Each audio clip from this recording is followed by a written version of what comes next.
Students, we will discuss about the important news. First news is regarding the supreme court के perspective से है। Students, supreme court के द्वारा तमिलनाडु के जो फॉर्मर मिनिस्टर हैं उनको बेल है वो ग्रांट किया गया। आप देखिए कि तमिलनाडु के जो फॉर्मर मिनिस्टर हैं उनको अरेस्ट किया गया था cash for the job scam के रिगार्डिंग में प्रिवेंशन ऑफ मनी लॉन्ड्रिंग का जो एक्ट है उसके अंडर में।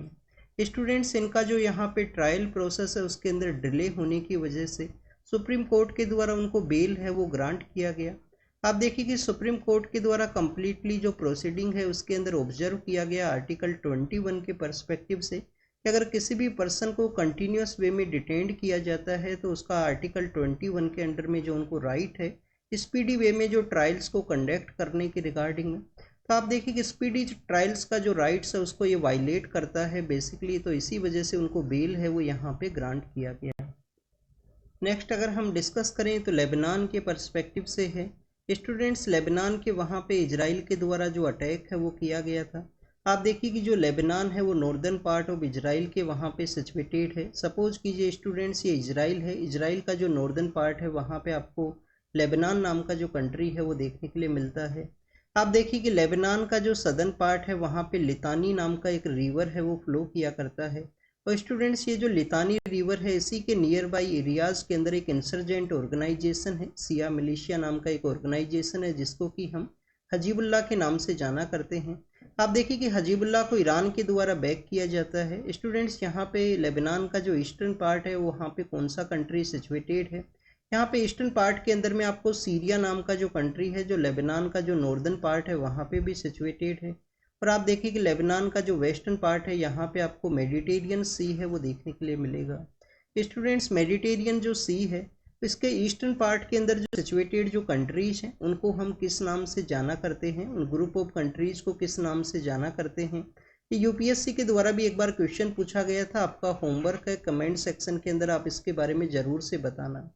नेक्स्ट अगर हम डिस्कस करें तो स्टूडेंट्स, लतीनी रिवर के नियर बाई एरियाज के अंदर हजीबुल्ला नाम का जो ऑर्गेनाइजेशन है जो कि एक इंसर्जेंट ऑर्गेनाइजेशन है उसके ऊपर आप देखिए कि इजराइल के द्वारा जो अटैक है उसको कैरी आउट किया गया, क्योंकि इनके द्वारा भी कंटिन्यूस यहाँ पे जो पैलेस्टीनियन कम्युनिटी है या जो गाजा स्ट्रिप का जो एरिया है उसके रिगार्डिंग में आप देखिए कि इनके द्वारा भी कंटिन्यूस इजराइल के ऊपर जो अटैक है वो किया गया है। लास्ट ईयर 7 अक्टूबर के समय से जो अटैक एंड काउंटर अटैक का जो कॉन्सेप्ट है वो आपको देखने के लिए मिलेगा। तो स्टूडेंट्स, इनिशियल फेज के अंदर में जो पेजर्स हैं कि जो कि रेडियो टेक्नोलॉजी के ऊपर वर्क किया करते हैं, रेडियो फ्रिक्वेंसी के ऊपर उनका वर्क आपको देखने के लिए मिलेगा। आप देखिए कि वहाँ पे जो ब्लास्ट है उनको कैरी आउट किया गया। अब वो ब्लास्ट किसके द्वारा कैरी आउट किए गए, जिसके अंदर एलिगेशंस हैं जो इजराइल का ही जो इंटेलिजेंस एजेंसी है उसके ऊपर लगाए गए हैं। सेकेंड, आप देखिए कि वोकी टोकीज हैं उसके अंदर भी यहाँ पे जो ब्लास्ट है वो देखने के लिए मिले हैं, जिसके अंदर हजीबुल्लाह के जो काफ़ी सारे जो पर्सनस हैं उनका यहाँ पे डेथ हुआ। इजराइल के द्वारा अटैक को कैरी आउट किया गया है। तो स्टूडेंट्स, इस तरीके का जो डिटेक्टिंग कंडीशन है उसके अंदर इंडियन अथॉरिटीज़ के द्वारा कहा गया कि लेबनान के अंदर जो इंडियन पर्सनस हैं उनके द्वारा उस कंट्री को छोड़ दिया जाए, उस कंट्री से वो इंडिया के लिए रिटर्न करें। और हो सकता है कि हमारी गवर्नमेंट के द्वारा एक नेवल इवैक्यूएशन का जो मिशन है उसको भी यहाँ पे लॉन्च किया जाए। क्या स्टूडेंट्स, अर्लियर फेज के अंदर भी इंडियन गवर्नमेंट के द्वारा इवैक्यूएशन के रिगार्डिंग में जो मिशन है उनको लॉन्च किया गया है? तो आप देखिए कि 90s के समय से ही इंडिया के काफ़ी सारे आपको मिशंस हैं वो देखने के लिए मिलेंगे, जब इंडिया के द्वारा हमारे जो सिटीजन्स हैं किसी भी डिफ़िकल्ट सिचुएशन के अंदर हैं किसी भी कंट्री के अंदर में, तो उनको इवैक्यूएट किया गया है हमारी अथॉरिटीज़ के द्वारा। आप देखिए कि इसी इवैक्यूएशन प्रोसेस के ही रिगार्डिंग में आपको एक मूवी है एयरलिफ्ट मूवी है, उसके अंदर में उस प्रोसेस को शो किया गया है। इसके अलावा स्टूडेंट्स, आपको संकट मोचन एंड डिफरेंट जो यहाँ पे इनिशिएटिव्स हैं जो मिशंस हैं वो आपको देखने के लिए मिलेंगे। जैसे कि आप देखिए कि जब अफगानिस्तान के अंदर तालिबान के द्वारा पावर को टेक ओवर किया गया था तो ऑपरेशन देवी शक्ति है वो उसको लॉन्च किया गया इंडियन अथॉरिटीज़ के द्वारा। वहाँ से इंडियन पर्सनस हैं या जो पर्सनस इंडिया के लिए आना चाहते हैं, जो माइनॉरिटी कम्युनिटी से रिलेटेड पर्सन है अफगानिस्तान के अंदर में, तो उनको आप देखिए कि इंडिया के अंदर लाया गया था ऑपरेशन देवी शक्ति के थ्रू में। अगर हम बात करें स्टूडेंट्स लेबनान के ही पर्सपेक्टिव से, तो आप देखिए कि 2006 के समय लास्ट टाइम लेबनान के अंदर जो हजीबुल्लाह एंड डेट इजराइल का जो अथॉरिटीज़ है उनका आपको एक वॉर का जो सिचुएशन है वो देखने के लिए मिलता है। तो उस समय आप देखिए कि इंडियन अथॉरिटीज़ के द्वारा ही एक नेवल ऑपरेशन को लॉन्च किया गया था, क्योंकि यहाँ से जो मेडिटेरियन सी के थ्रू उनको रेस्क्यू किया जाए। तो स्टूडेंट्स नेवल ऑपरेशन का जो नाम है वो दिया गया था ऑपरेशन सुकून। ऑपरेशन सुकून उसका नेम दिया गया था। और उस ऑपरेशन सुकून के अंदर आप देखिए कि इंडियन अथॉरिटीज़ के द्वारा सिर्फ इंडिया के ही सिटीजन्स हैं उनको रेस्क्यू नहीं किया गया, श्रीलंका के भी कुछ पर्सनस हैं, हमारे जो नाइबर कंट्रीज़ की कुछ पर्सनस हैं उनको भी यहाँ पे रेस्क्यू किया गया। उसके बाद में आप देखिए कि 2011 के समय जब लीबिया के वहाँ पे क्राइसिस का सिचुएशन क्रिएट हुआ। अब आप देखिए कि आपको ये जो लीबिया का जो क्राइसिस का जो सिचुएशन है उसके बारे में भी पता होना चाहिए। काफ़ी बार आपसे एक क्वेश्चन पूछ लिया जाएगा कि हमारा जो नॉर्दर्न पार्ट ऑफ अफ्रीका है या जो मिडिल ईस्ट का जो रीजन है, वेस्टर्न एशियन रीजन्स है, वहाँ पे जो आप देखिए कि वायलेंट एक्टिविटीज जो 2009 के समय से आपको देखने के लिए मिलता है, 2009 से लेकर 2018 तक, क्योंकि 2009 के समय आप देखिए कि वहाँ पे अरब स्प्रिंग है उसको ऑब्जर्व किया गया था। अभी अरब स्प्रिंग क्या है स्टूडेंट्स? ऐसे जो रूलर्स हैं जो लंबे समय तक पावर के अंदर हैं, पीपल्स के द्वारा एक मूवमेंट के थ्रू आप देखिए कि उनको पावर से ओवरथ्रोन किया गया था। जो आपको अरब स्प्रिंग का जो इनिशियल फेज है वो टूनीशिया से देखने के लिए मिलेगा। टूनीशिया से आप देखिए कि दूसरे कंट्रीज है उसके अंदर इसका स्प्रेड हुआ 2011 के समय। जो लीबिया के जो डिक्टेटर हुआ करते थे, गद्दाफी हैं, उनको भी आप देखिए कि उनको यहाँ से पावर से रिमूव किया गया। तो इंडियन अथॉरिटीज़ के द्वारा 2011 के समय भी लीबिया के वहाँ पे भी एक इवैक्यूएशन का जो ऑपरेशन है उसको लॉन्च किया गया था। तो ये कुछ ऑपरेशंस के बारे में यहाँ था। आप देखिए कि लेबनान के अंदर जो हजीबुल्लाह हैं उनके द्वारा भी यहाँ पे इजराइल का कुछ सिटीज़ हैं, जैसे कि हैपा नाम का जो सिटी है, हैपा एक पोर्ट भी है। आप देखिए कि लास्ट ईयर इंडिया के अंदर G20 का मीटिंग हुआ था। इंडिया के अंदर एक मीटिंग हुआ था G20 का, इंडिया के द्वारा ही ऑर्गेनाइज किया गया। फर्स्ट तो आपको एक पता होना चाहिए, G20 एक फोरम है। G20 एक फोरम है, एक ग्रुप नहीं है। इसका परमानेंट हेडक्वार्टर आपको नहीं देखने के लिए मिलेगा। टेम्परेरी इसका हेडक्वार्टर होता है जहाँ पे भी मीटिंग को कंडक्ट किया जाता है। तो स्टूडेंट G20 की मीटिंग के अंदर इंडिया के द्वारा एक इनिशिएटिव को लॉन्च किया गया था, अल्टरनेटिव रूट, जिससे कि सुएज कैनाल है उसको यहाँ पे बाईपास किया जाए। India middle east Europe economic corridor, India middle east Europe economic corridor के थ्रू आप देखिए कि लैंड रूट को भी यूटिलाइज किया जाएगा। मिडिल ईस्ट के रीजन के अंदर जो लैंड रूट है उसको भी यूटिलाइज किया जाएगा। और आप देखिए कि जो सी रूट है उसको भी यहाँ पे यूटिलाइज किया जाएगा। तो land route and sea route both को यूज करते हुए इस इनिशिएटिव को लॉन्च किया गया। बट आप देखिए कि जस्ट आफ्टर द 1 मंथ के अंदर ही जो 7 अक्टूबर का जो इंसिडेंट है वो आपको देखने के लिए मिलेगा, जिस वजह से ये जो प्रोजेक्ट है उसके रिगार्डिंग में जो डिस्कशन है वो नहीं किया गया। तो हो सकता है कि इस तरीके से भी एलिगेशंस लगाए जाते हैं कि जो 7 अक्टूबर का जो अटैक है, क्योंकि आप देखिए कि जो प्रेजेंट समय में जो सी रूट जिसको यूज किया जाता है, रेड सी का जो एरिया यूज किया जाता है, उसके अंदर में आप देखिए कि इजिप्ट को यहाँ पे रेवेन्यू है वो रिसीव होता है सुएज कैनाल के थ्रू। सुएज कैनाल के थ्रू जो रेवेन्यू किसको रिसीव होता है इजिप्ट को यहाँ पे। या आप देखिए कि चाइना का जो बेल्ट एंड रोड इनिशिएटिव है उसको काउंटर करने के पर्सपेक्टिव से India middle east Europe economic corridor है उसको लॉन्च किया गया था। अब्राहम अकॉर्ड के बाद में आप देखिए कि जो इजराइल एंड जो मिडिल ईस्ट के जो कंट्रीज हैं, जो अरब कंट्रीज हैं, उनके भी जो रिलेशंस हैं यहाँ पे स्ट्रेंथन हुए थे। 2020 के समय अब्राहम अकॉर्ड है उसको लॉन्च किया गया, जिससे कि इजराइल के जो रिलेशंस हैं उनको यहाँ पे स्ट्रेंथन किया जा सके। बट स्टूडेंट्स आप देखिए कि अभी हम यहाँ पे बेसिकली डिस्कस तो ये कर रहे थे हैपा के बारे में, हैपा नाम का जो सिटी है उसके बारे में डिस्कस कर रहे थे। आप देखिए कि ये तो एक्स्ट्रा इन्फॉर्मेशन हमने डिस्कस किया। तो यहाँ पे India middle east Europe economic corridor के अंदर इजराइल का एक पोर्ट सिटी है हैपा, जो वेस्टर्न पार्ट के अंदर सिचुएटेड है। हैपा आप देखिए कि हमारे यहाँ पे जो अडानी ग्रुप है, अडानी ग्रुप के द्वारा ही वहाँ का जो पोर्ट है वो लीज के ऊपर लिया गया है हैपा के अंदर में। तो उसको basically India middle east Europe economic corridor के अंदर एक सिटी आपको देखने के लिए मिलेगा। उसके बाद में आप देखिए कि मेडिटेरियन सी से जो रूट है वो कम्प्लीटली यूरोप के लिए कनेक्टेड था, तो इस वजह से हैपा सिटी के बारे में हमने डिस्कस किया। आप देखिए कि इसके अलावा आपको वर्ल्ड वॉर फर्स्ट के बारे में भी पता होना चाहिए। वर्ल्ड वॉर फर्स्ट के समय जो हैपा नाम का जो सिटी है, उस सिटी को आप देखिए कि इंडिया के ही जो प्रिंसली स्टेट्स हैं उनके जो सोल्जर्स हैं उनके द्वारा प्रोटेक्ट किया गया था। हैपा के अंदर में इंडियन सोल्जर्स का एक त्रिमूर्ति नाम का जो स्टैचू है वो सिचुएटेड है। इंडिया के अंदर भी आप देखिए कि दिल्ली के अंदर जो त्रिमूर्ति का जो स्टैचू है वो सिचुएटेड है, जिसके अंदर सोल्जर्स को वहाँ पे शो किया गया है कि सोल्जर्स के द्वारा किस तरीके से हैपा को प्रोटेक्ट किया गया था वर्ल्ड वॉर फर्स्ट के दौरान में। तो पोर्ट ऑफ हैपा नाम का जो सिटी है उन सभी के बारे में हमने डिस्कस किया। नेक्स्ट अगर हम बात करें मुंबई के पर्सपेक्टिव से है, वहाँ पे रेनफॉल है वो रिसीव हुआ है। आप देखिए कि आईएमडी के द्वारा कहा गया था कि हमारा जो मानसून है वो विड्रोवल फेज के अंदर है प्रेजेंट समय के अंदर में। और आप देखिए कि जो मानसून विंड्स है वो वापस से रिटर्न करती हैं। रिटर्न करते हुए हमारा जो ईस्टर्न पार्ट है वहाँ पे मानसून विंड्स हैं वो ड्राई हुआ करती हैं, बट आप देखिए कि जब बे ऑफ बंगाल से वो पास करेंगी तो उनको मॉइस्चर है वो गेन होता है, मॉइस्चर यहाँ पे गेन करती हैं वो विंड्स। और हमारा जो एक कोरामंडल कोस्ट है, ईस्टर्न पार्ट ऑफ इंडिया है, ईस्टर्न घाट का ये जो सदर्न पार्ट है जहाँ पे बारिश है वो रिसीव होता है नॉर्थ ईस्ट मानसून के थ्रू में। ये नॉर्थ ईस्ट मानसून है जो रिटेटिंग मानसून है, विड्रोल मानसून है, उसी की वजह से बारिश है वो यहाँ पे रिसीव होगा। राजस्थान से आप देखिए कि राजस्थान गुजरात से जो विड्रोवल है वो स्टार्ट हुआ है, 30 सितंबर के बाद में जो बारिश यहाँ पे रिसीव होगा उसको मानसून का जो रेनफॉल है उसके अंदर नहीं काउंट किया जाएगा। आईएमडी के बारे में भी आपको पता होना चाहिए, इसके भी आप देखिए कि कुछ 150 ईयर्स हैं वो कंप्लीट हुए हैं। 1875 के समय इसको सेटअप किया गया था, 1875 के समय आईएमडी को सेटअप किया गया। किस मिनिस्ट्री के अंडर में है? मिनिस्ट्री ऑफ अर्थ साइंस के अंडर में आपको देखने के लिए मिलता है। नेक्स्ट अगर हम बात करें कर्नाटका के पर्सपेक्टिव से है, आप देखिए कि कर्नाटका का जो गवर्नमेंट है, कल भी हमने डिस्कस किया था कि कर्नाटक के जो चीफ मिनिस्टर है उनके अगेंस्ट में लोकायुक्ता को कहा गया है कि कुछ मंथ्स के अंदर जो इन्वेस्टिगेशन किया जाए उसका रिपोर्ट को सबमिट करना है। हाई कोर्ट के द्वारा उनके अगेंस्ट में इन्वेस्टिगेशन का जो कंसेंट दिया गया गवर्नर के द्वारा उसको भी अलाउ किया गया है।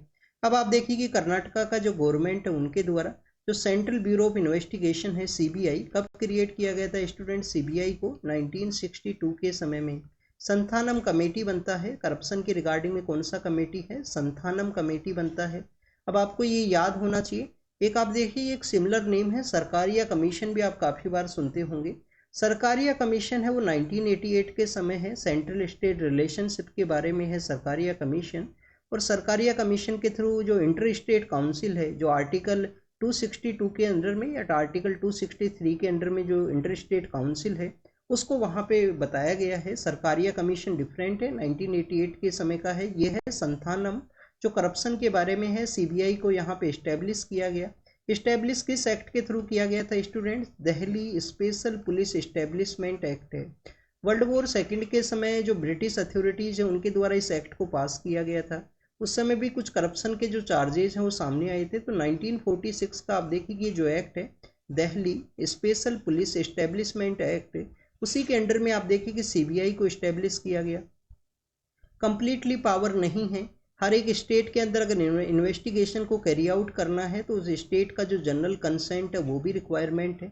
इसी एक्ट का जो Delhi special police establishment act है 1946 का, इसका जो सेक्शन 6 है उसके थ्रू आप देखिए कि जनरल कंसेंट है वो यहाँ पे दिया जाता है स्टेट्स के द्वारा।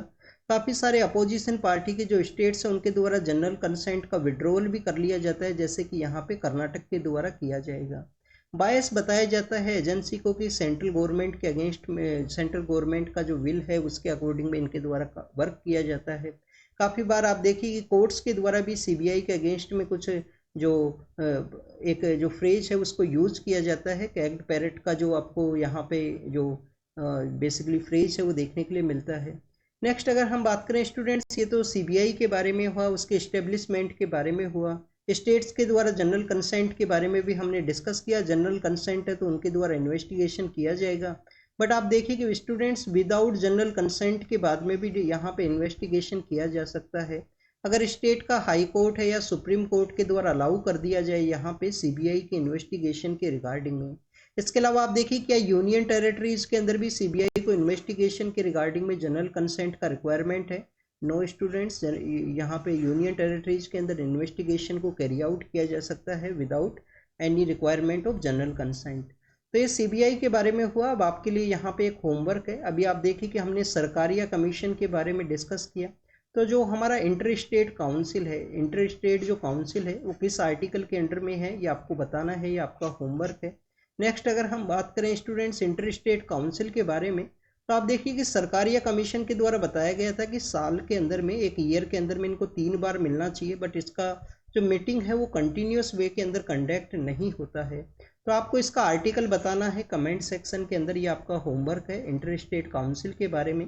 और आप देखिए ना स्टूडेंट्स जो आर्टिकल्स हैं वो इस तरीके से हैं, इंटर स्टेट जो वाटर डिस्प्यूट है उसके रिगार्डिंग में भी आर्टिकल आपको आर्टिकल 262 है, आर्टिकल 263 है, इन्हीं के अंदर में आपको देखने के लिए मिलेगा। नेक्स्ट अगर हम बात करें जनरल कंसेंट के अलावा, आप देखिए कि यहाँ पे जो रेमिशन का जो प्रोसेस है बिल्किस बानो केस के रिगार्डिंग में, जो रेमिशन आप देखिए कि जिसको यहाँ पे डिसमिस किया गया था सुप्रीम कोर्ट के द्वारा। बेसिकली अगर हम इस केस के बारे में डिस्कस करें स्टूडेंट्स, सुप्रीम कोर्ट के द्वारा एक रेमिशन ग्रांट किया गया था बिल्किस बानो के जो पर्सन्स है, बिल्किस बानो केस से रिलेटेड जो पर्सन्स हैं उनको रेमिशन है वो ग्रांट किया गया था। आप देखिए कि उस रेमिशन को फिर लेटर फेज के अंदर सुप्रीम कोर्ट के द्वारा डिसमिस किया गया। अगर हम इस केस का जो बेसिक इन्फॉर्मेशन के बारे में डिस्कस करें तो आप देखिए कि 2002 के समय में, शायद 2002 का वो समय है जब गुजरात के अंदर राइट्स है वो आपको देखने के लिए मिलेंगे। बिल्किस बानो वो पर्सन है जिनके अगेंस्ट में जो क्राइम है वो कमिट किया गया था, जिनके अगेंस्ट में आप देखिए कि जो क्राइम है वो कमिट किया गया। जो क्राइम कमिट करने वाले पर्सन है उनके अगेंस्ट में आप देखिए कि जो यहाँ पे कोर्ट का जो प्रोसीडिंग है, जो कोर्ट का जो प्रोसीडिंग है वो महाराष्ट्र के अंदर देखने के लिए मिला। महाराष्ट्र के अंदर में कोर्ट का जो प्रोसीडिंग है उसको कैरी आउट किया गया, क्योंकि आप देखिए गुजरात के अंदर में जो प्रोसीडिंग्स है उनको ट्रांसफ़र कर दिया गया था महाराष्ट्र के वहाँ पे। क्या स्टूडेंट्स इस तरीके से किसी भी स्टेट के अंदर क्राइम कमिट हो उसको दूसरे स्टेट के अंदर ट्रांसफ़र किया जा सकता है केस के प्रोसीडिंग के बारे में। तो आप देखिए कि स्टूडेंट्स यहाँ पे केस का जो ट्रांसफ़र है वो किया जा सकता है अगर अथॉरिटीज़ को यहाँ पे फील हो कि फ्री एंड फेयर वे के अंदर में जो ट्रायल्स हैं उनको कंडक्ट करना इम्पॉसिबल है। वहाँ पे आप देखिए कि जो फैक्चुअल जो इन्फॉर्मेशन है उसके रिगार्डिंग में कोई डिस्टोर्सन है वो क्रिएट हो सकता है, तो उस समय में इस तरीके से जो कोर्ट का जो प्रोसीडिंग है उसको ट्रांसफ़र किया जाता है। स्टूडेंट्स वो पर्सन्स जेल के अंदर में थे, उनका कुछ टाइम पीरियड है वो यहाँ पे कंप्लीट हुआ। गुजरात गवर्नमेंट के द्वारा आप देखिए कि उनको रेमिशन है वो दिया गया, गुजरात गवर्नमेंट के द्वारा उनको रेमिशन दिया गया। जब भी हम प्रिजन के बारे में बात करते हैं, प्रिजन किसका सब्जेक्ट है, स्टेट का सब्जेक्ट है, बट आपको यहाँ पे रेमिशन के बारे में भी कुछ इन्फॉर्मेशन पता होनी चाहिए। रेमिशन आप देखिए कि रेमिशन वैसे तो आपको आर्टिकल्स इनके बारे में पता होना चाहिए। कॉन्स्टिट्यूशन के अंदर जो हमारा पार्डन का जो प्रोसेस है, पार्डन डिफरेंट डिफरेंट वे के अंदर हुआ करता है। एक पार्डन का प्रोसेस है कि कम्प्लीटली उसका जो पनिशमेंट है उससे रिमूव कर दिया जाए, कम्प्लीटली उसका जो जेल है उसको भी यहाँ पे रिमूव कर दिया जाए, डेथ सेंटेंस है उसको भी यहाँ पे रिमूव कर दिया जाए। एक रेमिशन है कि उनको प्री मैच्योर वे के अंदर रिलीज किया जाए जेल से। तो ये डिफरेंट टाइप ऑफ पार्डन का जो प्रोसेस है उसके बारे में भी आपको पता होना चाहिए। नहीं पता है तो लक्ष्मीकांत बुक के अंदर में जो प्रेसिडेंट चैप्टर है उससे जाके आप रीड कीजिए। गवर्नर को भी पावर है। तो आपको अगर हम यहाँ पे पार्डन प्रोसेस के रिगार्डिंग में आर्टिकल्स के बारे में डिस्कस करें तो स्टूडेंट्स आर्टिकल 72 है। आर्टिकल 72 के अलावा आप देखिए कि आर्टिकल 161 है जो गवर्नर को यहाँ पे पावर देता है, और ये प्रेसिडेंट को पावर है पार्डन प्रोसेस के बारे में। तो स्टूडेंट्स जब इनको रेमिशन यहाँ पे ग्रांट किया गया तो आप देखिए कि बेसिकली काफ़ी सारा जो डिबेट है वो यहाँ पे हुआ था कि सोसाइटी के लिए एक बैड मैसेज है उसको डिलीवर किया गया है, सोसाइटी के लिए एक बैड मैसेज है उसको डिलीवर किया गया है। और सुप्रीम कोर्ट का भी एक केस है, सुप्रीम कोर्ट का एक केस है 2000 के समय का। आप देखिए कि Laxman Naskar versus Union of India का ये केस है। Laxman Naskar versus Union of India का ये केस है। इस केस के अंदर रेमिशन के जो ग्राउंड्स हैं उनके बारे में मेंशन किया गया है। क्या ग्राउंड यहाँ पे मेंशन किया गया है कि सोसाइटी के अंदर कोई बैड इम्पैक्ट है वो ना क्रिएट होना चाहिए किसी भी पर्सन का जो रेमिशन है उसके रिगार्डिंग में। सभी जो पर्सन है उनको होलसम वे के अंदर में यहाँ पे रेमिशन है उसको नहीं ग्रांट किया जा सकता है। तो काफ़ी ऐसे 5 ऐसे ग्राउंड्स हैं जिसके बेसिस पे वहाँ पे डिस्कस किया गया है। स्टूडेंट्स आपको एक और जानकारी होना चाहिए। अब आप देखिए कि इनका जो कोर्ट का जो प्रोसीडिंग है वो महाराष्ट्र के अंदर कंडक्ट हुआ था। तो महाराष्ट्र का जो गवर्नमेंट है उन्हीं को यहाँ पे अथॉरिटी है रेमिशन को ग्रांट करने का। गुजरात का आप देखिए कि प्रिजन के अंदर वो यहाँ पे हैं, जो प्रिजन है वो एक स्टेट सब्जेक्ट है, बट आप देखिए कि यहाँ पे जो कम्प्लीटली जो पावर है जहाँ पे कोर्ट का जो प्रोसीडिंग को कैरी आउट किया गया वो महाराष्ट्र है। तो महाराष्ट्र को ही जो पावर आपको देखने के लिए मिलेगा रेमिशन या किसी भी तरीके का जो पार्डन प्रोसेस है उसके रिगार्डिंग में यहाँ पे जो डिसीजन है उसको कैरी आउट करना है। नेक्स्ट अगर हम बात करें स्टूडेंट्स, अब हम इस टॉपिक को क्यों डिस्कस कर रहे हैं, आप देखिए कि सुप्रीम कोर्ट के अंदर में एक पेटिशन को फाइल किया गया था कि कुछ एडवर्स कमेंट्स हैं उनको पास किया गया है गवर्नमेंट के अगेंस्ट में। तो उसको उस यहाँ पे जो रिव्यू पेटिशन है, जो यहाँ पे पेटिशन है उसको रिजेक्ट किया गया है सुप्रीम कोर्ट के द्वारा। तो ये रेमिशन के बारे में जो बेसिक इन्फॉर्मेशन है उसको एक बार आप जरूर से रीड करना। लक्ष्मण नास्कर के बारे में आपका पॉलिटी का बुक है उसके बारे में लक्ष्मण नास्कर केस के जो 5 ग्राउंड्स हैं वो भी आपको पता होना चाहिए। नेक्स्ट अगर हम डिस्कस करें स्टूडेंट्स वर्ल्ड रेबीज डे के बारे में है। अब आप देखिए कि जो हमारा 27 सितंबर का जो डे है उसको रेबीज डे के रूप से भी सेलिब्रेट किया जाता है। स्टूडेंट्स, प्रेजेंट समय में वर्ल्ड के जो 33% जो केसेज हैं वो इंडिया के अंदर ऑब्जर्व किए जाते हैं। रेबीज से रिलेटेड जो केसेज हैं वो इंडिया के अंदर ऑब्जर्व किए जाते हैं। आप देखिए कि जब भी हम यहाँ पे रेबीज के पर्सपेक्टिव से डिस्कस करते हैं तो काफ़ी बार प्रेजेंट समय में पिछले लास्ट 3 to 4 ईयर्स के अंदर में काफ़ी सारे जो केसेज हैं, स्पेशली आप देखिए कि जो स्ट्रीट डॉग्स के द्वारा अटैक करना हो, ऐसे आपको काफ़ी सारे जो केसेज हैं वो देखने के लिए मिलेंगे सोशल मीडिया के थ्रू, न्यूज़पेपर्स के थ्रू आपको। तो स्टूडेंट्स, ये जो केसेज हैं वो क्यों यहाँ पे इंक्रीज हुए हैं? हमारे जो स्ट्रीट डॉग्स का जो आप देखिए कि बर्थ को रेगुलेट करने का जो रिस्पॉन्सिबिलिटी है वो किसका है? अर्बन लोकल जो अथॉरिटीज़ हैं, अर्बन लोकल जो बॉडीज़ हैं उनका यहाँ पे रिस्पॉन्सिबिलिटी है। थर्ड टायर का जो गवर्नमेंट है उनका, कि जो बर्थ रेट है उसको यहाँ पे कंट्रोल करना हो हमारे जो स्ट्रीट डॉग्स हैं उनके रिगार्डिंग में। नेक्स्ट अगर हम बात करें स्टूडेंट्स रेबीज़ के पर्सपेक्टिव से, तो आप देखिए कि रेबीज़ के रिगार्डिंग में अगर हम डिस्कस करें तो आप देखिए कि जो हमारा एंशिएंट सिविलाइजेशंस जो हुआ करता था उस समय भी इसका मेंशन देखने के लिए मिलता है। मेसोपोटामिया के अंदर भी इसके एविडेंस है। मेसोपोटामिया जो सिविलाइजेशन है उस समय भी इसके जो एविडेंस है उसके रिगार्डिंग में मेंशन आपको देखने के लिए मिलेगा। जो हमारे आप देखिए कि एंशिएंट समय में जो यहाँ पे सर्जरी के एक इम्पोर्टेंट पर्सन है जिनको कि हम सुश्रुत के नाम से जानते हैं। सुश्रुत के द्वारा कौन सा बुक लिखा गया है? सुश्रुत संहिता। सुश्रुत संहिता उनका बुक है। तो स्टूडेंट्स, उनके द्वारा भी इसके रिगार्डिंग में रेबीज़ के रिगार्डिंग में मेंशन किया गया। अगर हम बात करें इस जो डिजीज़ है उसके पर्सपेक्टिव से, तो आप देखिए कि अगर इसके सिम्टम्स डेवलप होते हैं किसी भी एक पर्सन के अंदर में, तो जो फर्टिलिटी रेट है वो 100% यहाँ पे ऑब्जर्व किया गया है सिम्टम्स के डेवलप के रिगार्डिंग में। जर्म थ्योरी है, आप देखिए कि लुईस पास्चर के द्वारा जर्म थ्योरी को यूटिलाइज करते हुए 1885 के समय में, 1888 के समय में एक जो वैक्सीन है उसको डेवलप किया गया जिससे कि रेबीज़ को यहाँ पे कंट्रोल किया जाए।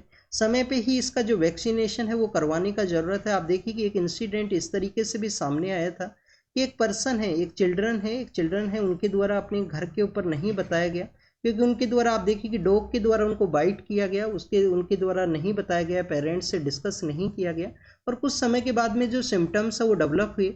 आप देखिए कि 100% फर्टिलिटी रेट है अगर सिम्टम्स यहाँ पे डेवलप होते हैं रेबीज़ के रिगार्डिंग में। तो रेबीज़ के बारे में था। कुछ मिथ है, कुछ सुपरस्टिशंस हैं, वो भी आपको देखने के लिए मिलेंगे सोसाइटी के अंदर में, तो उनको यहाँ पे रिड्यूस करने का ज़रूरत है। साइंटिफिक टेम्पर है, जो हमारा जो मॉडर्न मेडिकल जो यहाँ पे फैसिलिटीज़ हैं उनको यूटिलाइज करते हुए प्रॉपर समय में जो वैक्सीनेशन है उसको करवाया जाए जिससे कि सिम्टम्स यहाँ पे नहीं डेवलप हों।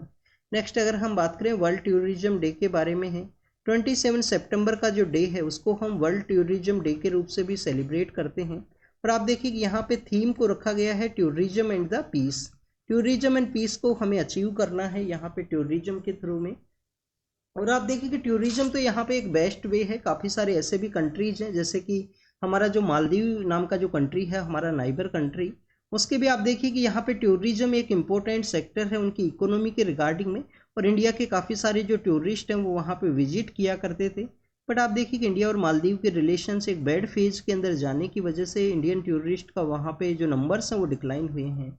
अब अगर हम बात करें ये जो टूरिज्म के बारे में, महाराष्ट्र गवर्नमेंट का ये एडवर्टाइजमेंट है और स्टूडेंट्स यहाँ पे जो पंजाब गवर्नमेंट का जो एडवर्टाइजमेंट है उसके बारे में मेंशन है। तो अगर हम महाराष्ट्र गवर्नमेंट के इस एडवर्टाइजमेंट के बारे में डिस्कस करें तो स्टूडेंट्स जो हमारी एलिफेंटा केव्स हैं, जो एलिफेंटा केव्स हैं, आप देखिए एलिफेंटा केव्स हैं उसके बारे में यहाँ पे मेंशन किया गया। एलिफेंटा केव्स के बारे में आपको एक बेसिक इन्फॉर्मेशन पता होना चाहिए। एलिफेंटा नाम का जो आइलैंड है, जो बॉम्बे, जो हमारा मुंबई सिटी है उसी के नियर बाई एरियाज़ के अंदर में एलिफेंटा जो आइलैंड है वहाँ पे ये सिचुएटेड है एलिफेंटा केव्स। और आप देखिए कि एलिफेंटा जो आइलैंड है उसको लोकल वे के अंदर में घारापुरी नाम से एक वर्ड है वो यूज़ किया जाता है उस आइलैंड के रिगार्डिंग में। तो स्टूडेंट्स, एलिफेंटा जो केव्स हैं वो सिचुएटेड हैं एलिफेंटा आइलैंड के रिगार्डिंग में, जो कि हमारा मुंबई सिटी है उसी के नियर बाई एरियाज़ के अंदर सिचुएटेड हैं। 6th सेंचुरी का ये रॉक कट आर्किटेक्चर वहाँ पे आपको देखने के लिए मिलेगा। 6th सेंचुरी के समय का रॉक कट जो आर्किटेक्चर है वो आपको देखने के लिए मिलेगा। आप देखिए कि जो फोटो के अंदर जो शो किया गया है वो एक स्टैचू है, लॉर्ड शिवा का एक स्टैचू है और इस स्टैचू का नाम है यहाँ पे सदा शिवा। सदा शिवा इस स्टैचू का जो नाम है वो दिया गया है। अब सदा शिवा स्टैचू के अंदर में स्टूडेंट्स यहाँ पे क्या शो किया गया है, आप देखिए कि सदा शिवा जो स्टैचू है उसके अंदर शो किया गया है कि हमारे जो लॉर्ड शिव हैं वो क्रिएटर भी हैं। क्रिएटर के अलावा आप देखिए कि कोई भी पर्सन है उसके प्रिजर्वर भी हैं, और प्रिजर्वर के अलावा आप देखिए कि जो डिस्ट्रॉयर है उनको भी बताया गया है। तो 3 फॉर्म्स के अंदर में लॉर्ड शिवा को यहाँ पे शो किया गया है। सदा शिवा जो स्टैचू है उसके रिगार्डिंग में जो एलिफेंटा केव के वहाँ पे सिचुएटेड है। एलिफेंटा केव क्या हिंदुइज्म के ही पर्सपेक्टिव से इम्पोर्टेंट है, क्या वहाँ पे बुद्धिज्म के रिगार्डिंग में कोई यहाँ पे मेंशन नहीं देखने के लिए मिलता है, या जैनिज्म के रिगार्डिंग में कोई मेंशन नहीं है? तो आप देखिए कि एलिफेंटा केव्स के अंदर में 5 जो बिग केव्स हैं वो हिंदुइज्म को डेडिकेट की गई है। हिंदुइज्म का वहाँ पे प्रेजेंस है, हिंदुइज्म के ही रिगार्डिंग में आपको जो यहाँ पे जो एविडेंस हैं वो मिलते हैं। नेक्स्ट अगर हम बात करें स्टूडेंट्स, यहाँ पे कुछ ऐसी भी केव्स हैं, 2 केव्स आपको यहाँ पे बुद्धिज्म को डेडिकेट की गई हैं। वहाँ पे बुद्धिज्म की रिगार्डिंग में जो यहाँ पे प्रोसेस है उसका मेंशन है, उनकी रिगार्डिंग में जो आपको सिंबल्स हैं, जो सोर्सेज हैं वो आपको देखने के लिए मिलेंगे। तो आप देखिए कि Hinduism as well as the Buddhism के बारे में भी यहाँ पे मेंशन है, बुद्धिज्म के बारे में भी यहाँ पे मेंशन है। नेक्स्ट अगर हम डिस्कस करें स्टूडेंट्स, यहाँ पे आप देखिए कि एलिफेंटा केव्स को किन के द्वारा बनाया गया, एलिफेंटा केव्स को किस डायनेस्टी के द्वारा इनको कंस्ट्रक्ट किया गया है, बिल्ट किया गया है, उसके बारे में जो मेंशन है उसके बारे में आप देखिए कि कंप्लीटली जो डायनेस्टी है उसके बारे में नहीं मेंशन है, कि कॉलोनियल समय में जो हिस्टोरियंस हैं उनके द्वारा बताया गया था कि जो राष्ट्रकूट डायनेस्टी है, जो राष्ट्रकूट डायनेस्टी है उनके द्वारा इनको यहाँ पे देखिए कि जो कंस्ट्रक्ट है वो किया गया। क्योंकि जो एलोरा का जो केव्स हैं, जो स्टूडेंट जब हम एलोरा का केव्स के बारे में डिस्कस करते हैं तो एलोरा का जो केव्स है उनको आप देखिए कि राष्ट्रकूटा के द्वारा ही बनाया गया है। राष्ट्रकूटा कौन सा डायनेस्टी है, सदर्न पार्ट ऑफ इंडिया के अंदर ये डायनेस्टी हुआ करता था। आप देखिए कि हमारे जो चालुक्याज हैं, चालुक्याज के ही मिडिल फेज के अंदर ये डायनेस्टी इमर्ज होगा, जिसको कि हम यहाँ पे दंती दुर्गा नाम के जो पर्सन है उनके द्वारा इसको इस्टेब्लिश किया गया था। मान्यखेट इनका कैपिटल हुआ करता था, और one of the liberal dynasty है। काफ़ी सारे ऐसे फॉरेन जो ट्रेवलर्स हैं वो भी इनके समय विजिट किए थे राष्ट्रकूट डायनेस्टी के समय में। राष्ट्रकूट डायनेस्टी के बारे में जब भी आप रीड करते हो, कन्नौज का जो 3 डायनेस्टीज का जो संघर्ष है वो भी आपको पता होना चाहिए। सदर्न पार्ट से राष्ट्रकूट है, ईस्टर्न पार्ट से पाला डायनेस्टी है, वेस्टर्न पार्ट से आप देखिए कि गुर्जर प्रतिहार जो डायनेस्टी है वो आपको देखने के लिए मिलेगा। और कन्नौज नाम का जो सिटी है प्रेजेंट समय में परफ्यूम इंडस्ट्री के लिए भी काफ़ी ज़्यादा इंपॉर्टेंट है। सिल्क रूट का वो पार्ट होने की वजह से उसको कैप्चर करने के रिगार्डिंग में तीनों डायनेस्टीज के द्वारा समय समय पे जो बैटल है वो लड़ी जाती है कन्नौज को यहाँ पे अनेक्स करने के पर्सपेक्टिव से। आप देखिए कि एलिफेंटा केव के बारे में हमने डिस्कस किया। राष्ट्रकूट डायनेस्टी को बताया गया था कि जिस तरीके से एलोरा का सिमिलरिटी है, तो एलोरा को जिस तरीके से कंस्ट्रक्ट उनके द्वारा किया गया तो उन्हीं के द्वारा एलिफेंटा केव्स को भी किया गया होगा। बट बाद में आप देखिए कि इस थ्योरी को आप देखिए कि डिस्क्रेडिट किया गया, इसको नेग्लेक्ट किया गया, और आपको जो टाइम पीरियड के अकॉर्डिंग में आपको ये जो नहीं देखने के लिए मिलता है, क्योंकि राष्ट्रकूट डायनेस्टी का जो टाइम पीरियड है वो डिफरेंट है, और यहाँ पे जो एलोरा का जो टाइम पीरियड है वो आपको डिफरेंट देखने के लिए मिलेगा। अलग अलग डायनेस्टीज का यहाँ पे मेंशन है, कंप्लीट सोर्स नहीं है कि किस डायनेस्टी के द्वारा इसका कंस्ट्रक्शन किया गया था। अभी आप देखिए कि राष्ट्रकूट डायनेस्टी के बारे में हुआ, एलिफेंटा केव के बारे में हमने डिस्कस किया, सदा शिवा जो यहाँ पे स्टैचू है उसके बारे में डिस्कस किया, और आप देखिए कि टूरिज्म जो डे है उसके बारे में हमने डिस्कस किया। ये एलिफेंटा जो केव्स है आप देखिए कि यूनेस्को का जो हेरिटेज जो साइट है, हेरिटेज साइट के रूप से इसको डिक्लेयर किया गया है, हेरिटेज लिस्ट के अंदर आपको देखने के लिए मिलता है। इंडिया के अंदर टोटल 42 साइट्स हैं जिनको कि हेरिटेज लिस्ट के अंदर शामिल किया गया। आप देखिए कि लास्ट ईयर ही 2 ऐसी साइट्स हैं जिनको ऐड किया गया है। एक तो आपको शांति निकेतन है। शांति निकेतन कहाँ है, वेस्ट बंगाल के वहाँ पे सिचुएटेड है। आप देखिए कि शांति निकेतन है जो कि बेसिकली एक टाउनशिप है, जिसको लेटर फेज के अंदर रविंद्रनाथ टैगोर के द्वारा स्टार्ट किया गया था। इनिशियल फेज के अंदर वो एक आश्रम हुआ करता था। किनका आश्रम हुआ करता था, देवेंद्रनाथ टैगोर जो हैं, देवेंद्रनाथ टैगोर फादर ऑफ रविंद्रनाथ टैगोर जो हैं, जिनको कि महर्षि का जो टाइटल है वो भी दिया गया है। देवेंद्रनाथ टैगोर के द्वारा वहाँ पे एक आश्रम बनाया गया था। आप देखिए कि वहाँ पे ही टाउनशिप को डेवलप किया गया रविंद्रनाथ टैगोर के द्वारा, और उसी टाउनशिप के एरिया के अंदर में एक आपको जो विश्व भारती यूनिवर्सिटी है वो भी आपको देखने के लिए मिलेगा। विश्व भारती यूनिवर्सिटी है उसको भी वहाँ पे इस्टेब्लिश किया गया है। आप देखिए कि लास्ट ईयर जो मेंस का जो पेपर है उसके अंदर एक क्वेश्चन पूछा गया था कि हमारे जो रविंद्रनाथ टैगोर हैं उनका एजुकेशन के पर्सपेक्टिव से क्या इंपॉर्टेंस है, एजुकेशन की रिगार्डिंग में उन्होंने कौन कौन से इनिशिएटिव्स को कैरी आउट किया है, और नेशनलिज्म की रिगार्डिंग में भी उनके जो इनिशिएटिव्स हैं, उनके जो विचार हैं, उससे रिलेटेड जो क्वेश्चंस हैं वो पूछे गए थे मेंस के पेपर के अंदर में। तो ये स्टूडेंट्स शांति निकेतन के बारे में हुआ, जो कि टाउनशिप है Birbhum district of West Bengal के वहाँ पे। नेक्स्ट अगर हम बात करें स्टूडेंट्स, होयसाल जो डायनेस्टी है, होयसाला जो डायनेस्टी है, होयसाल डायनेस्टी के आप देखिए कि द्वार समुद्रम के अंदर में इनके जो आपको स्टार शेप के अंदर जो टेम्पल्स हैं वो देखने के लिए मिलेंगे, मैसूर डिस्ट्रिक्ट का जो एरिया है वहाँ पे। और स्टूडेंट्स इनका भी जो बेसिकली जो आर्किटेक्चर है, टेम्पल आर्किटेक्चर, उसको ऐड किया गया है यहाँ पे यूनेस्को का जो हेरिटेज लिस्ट है उसके अंदर में। तो टोटल 42 है, जिसके अंदर आप देखिए कि 7 नेचुरल हैं, 7 नेचुरल हैं, 1 मिक्स कैटेगरी के अंदर है जो सिक्किम के वहाँ पे सिचुएटेड है। सिक्किम के वहाँ पे जो कंचनजंगा है उसको मिक्स कैटेगरी के अंदर ऐड किया गया है। और बाकी आपको रेस्ट आपको आप देखिए कि आपको हाँ हमारे यहाँ पे कल्चरल कैटेगरी के अंदर में हेरिटेज जो साइट्स हैं वो देखने के लिए मिलेगा। अब आप देखिए कि स्टूडेंट्स ये जो नंबर्स है वो प्रेजेंट समय के अंदर चेंज हुआ है। 42 से ये जो नंबर्स है वो इंक्रीज होकर 43 हुआ है। आसाम के अंदर में जो अहोम के जो ब्यूरियल्स हैं, अहोम जो डायनेस्टी हुआ करता था उसके जो ब्यूरियल्स हैं उनको भी बेसिकली ऐड किया गया है। और नॉर्थ ईस्ट इंडिया से हमारा फर्स्ट हेरिटेज साइट है जिसको कि कल्चरल कैटेगरी के अंदर यहाँ पे ऐड किया गया है हेरिटेज लिस्ट के अंदर में। तो अहोम डायनेस्टी के जो ब्यूरियल्स हैं उनको भी आपको देखने के लिए मिलेंगे। अहोम डायनेस्टी के बारे में जब भी हम रीड करते हैं तो स्टूडेंट्स इनके जो जनरल्स जो हुआ करते थे, अहोम डायनेस्टी के जो जनरल्स हैं जिनके द्वारा बैटल ऑफ सराई घाट है जिसको कि लड़ा गया था औरंगजेब का उस टाइम पीरियड के दौरान में 1671 के समय में, लचित बारफुकान उनका नेम है। आप देखिए उनका नेम क्या है, लचित बारफुकान। बारफुकान बेसिकली जनरल के लिए यूज किया जाता था, लचित उनका नेम है यहाँ पे। अहोम डायनेस्टी के जनरल हुआ करते थे जिनके द्वारा 1671 के समय बैटल ऑफ सराई घाट है जो कि वहाँ पे लड़ा जाता है औरंगजेब की जो सेना है उसके साथ में। स्टूडेंट्स अब आप देखिए कि हमने अहोम डायनेस्टी के बारे में रीड किया। हमारी जो प्रीवियसली जो 3 जो यहाँ पे साइट्स ऐड की गई हैं, प्रेजेंट समय में जो नंबर्स है वो 43 है स्टूडेंट्स।